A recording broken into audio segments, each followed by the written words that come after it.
Hello there everyone, it's Haz here again with another Deadlock video, this time around going through some tips and hints that I think everyone starting out should know of the game, or correcting some of the greater mistakes I see in my games. So keep that in mind. If you're a veteran, then not all of these tips might be new to you, but who knows, you might learn something useful here as well. For more Deadlock content, definitely check out the channel, as I'll be posting more and more again, but for now, let's see those tips then, shall we? So my very first tip to go through is during the laning phase, and more precisely, confirming and denying your minions, or as the game calls them, troopers, in order to secure more souls. If you've played a MOBA before, this feature should be very familiar, but in Deadlock, it's a little bit more spicy, as if you notice, once a trooper dies, souls fly out of their body, either orange or green depending on their allegiance, and players are able to secure or steal these souls for themselves. That's right, you might know about denying your own troops,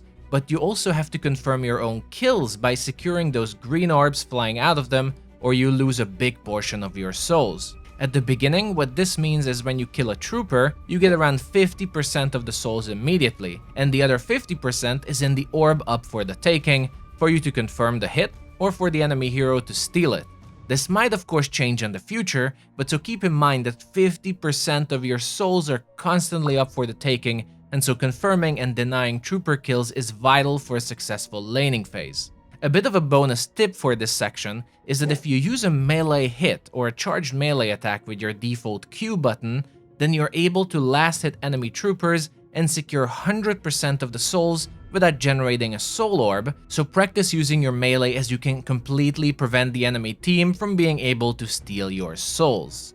Moving on, tip number 2. Buy your early items. This goes for most players honestly, new or veterans, except if you're dominating your lane because of whatever reason. One of the biggest mistakes I see in every game is people playing way too aggressively in their lane phase, focusing on kills instead of farming or surviving, and a lot of times it's also because they're not investing in some of the crucial early items that can affect the whole match. I'm not saying you need to spend 3,000 souls every game to buy all the tier 1 items, but for making sure your laning phase will be a lot safer and secure, a few items like extra regen, extra stamina to dash away, or the active item Healing Right for instance can be the night and day difference to have a better time and not fall into feeding. Healing Right, for instance, is basically your potion or Tango from Dota. You can cast it on yourself and will be healed up to full as long as you're not damaged by an enemy player or an objective. You can even use it while doing the jungle for more efficiency.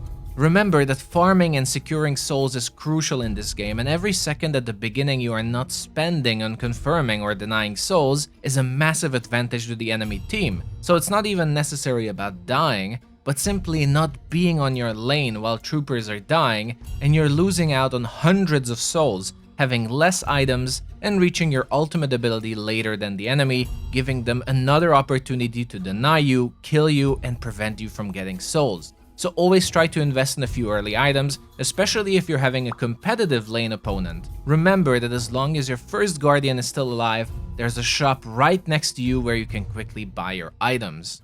Tip number 3, always be farming. At the beginning, then we talked about how important it is to be there for every trooper that dies in your lane. During this time, you will also have minor monsters spawning right next to your lane that you can kill for some extra souls. But the majority of the map, the so-called jungle and MOBAs, will spawn at the 7-minute mark at first.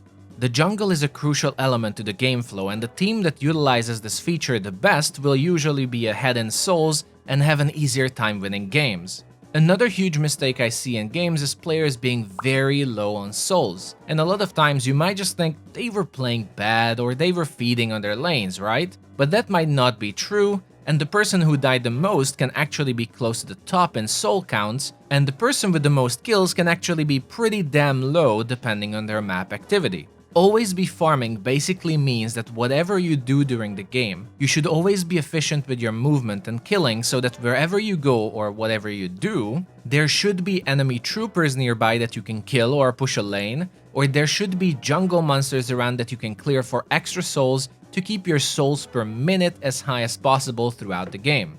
While Deadlock is a team game and team fights are a necessity, there are a lot of initiations that are either pointless, the whole team isn't there, it's too deep in enemy territory, or all your lanes are being pushed, And while players are fighting and dying, in the background there are thousands of souls going to waste that are not cleared on the lanes or in the jungle in time.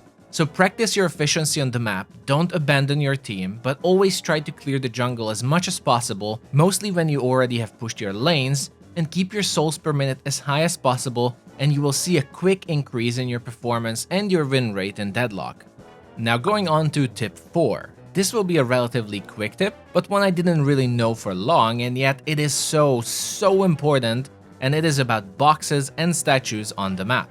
By now, hopefully you know that breaking them gives you some buffs or souls from time to time, but the crucial information to share here that not everyone realizes immediately is that those buffs that you get from golden statues are permanent and last until the end of the game for your character. Yes, because of this, wherever you go, it is pretty much advised to learn and memorize all golden statues and box spawn locations, and try to destroy as many as you can on your way to anywhere to secure and maximize all the buffs and souls you can get from them, as even though they might not seem like much, they will definitely add up by the end of the game. Just think about it.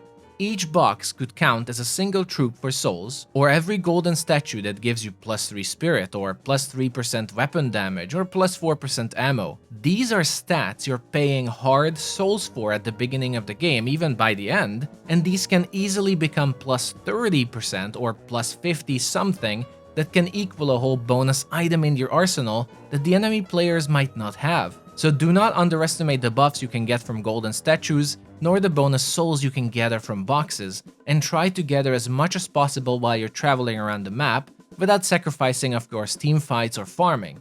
They can even be a good activity to chase when there's nothing in your close vicinity that you can do, though that should be pretty rare. Now my final tip in this video is going to be very specific, as I've seen certain heroes like Abrams are constantly dominating newer players, and they usually have no idea what to do or how you can protect yourself. So tip number 5 is about introducing parrying. By default, if you haven't changed any of your key bindings, your melee attack should be Q, and holding down Q is your charged melee attack. These attacks have their uses, and there are also multiple items built around them that give bonus damage, survivability, lifesteal, or other forms of utility that are very powerful in a duel or team fight, one of the most notorious heroes for using them being Abrams. So while most players do know about the existence of melee attacks, and then end up a lot of times carelessly spamming these buttons instead of reloading their weapons and thinking they're invulnerable, the majority do not even know about the existence of its counter, parry, which is also the counter to characters like Abrams. The default key binding for parry is your F key, and the big tip for using it is, well, either seeing the bright yellow glow on enemies before a charge attack, or listening to the very obvious and unique Q sound of a heavy attack and simply pressing your F key. This will 100% parry any heavy attack that is coming your way during your parry, and once a player is parried, they will be stunned for roughly 2.5 seconds right after, allowing you to either punish their aggressive play or give you time to run away during their stun. It's a lot easier to use it than it sounds, trust me. You have more than enough time to press the button thanks to the multiple heavy attack use happening, and it doesn't cost you any stamina either, so you're free to dash away right after if you need to. Just remember that parry is on a 5 seconds cooldown, and if you mistime it, you won't be able to parry right away. So it does have its limitations, but should be more than enough to handle most Abrams players or others who like to spam their heavy attacks thinking it's a good thing to do and bully new players. But those were my 5 tips and hints for beginners at Deadlock, everyone. Some of these were really the most basic features of the game, yet are crucial to understand, while others I believe are pretty cool little basic secrets that are a surprise even to the genre veterans, proving just how fun and well-designed Deadlock is. So either way, I do hope I managed to teach you something new and you enjoyed this video. Thank you for watching, everyone. That will be it for today's Deadlock video. As always, subscribe for more if you like my content and you'd like to see more of it. It's always greatly appreciated, and share your thoughts in the comments below. Take care, everyone, and I'll see you all the next time.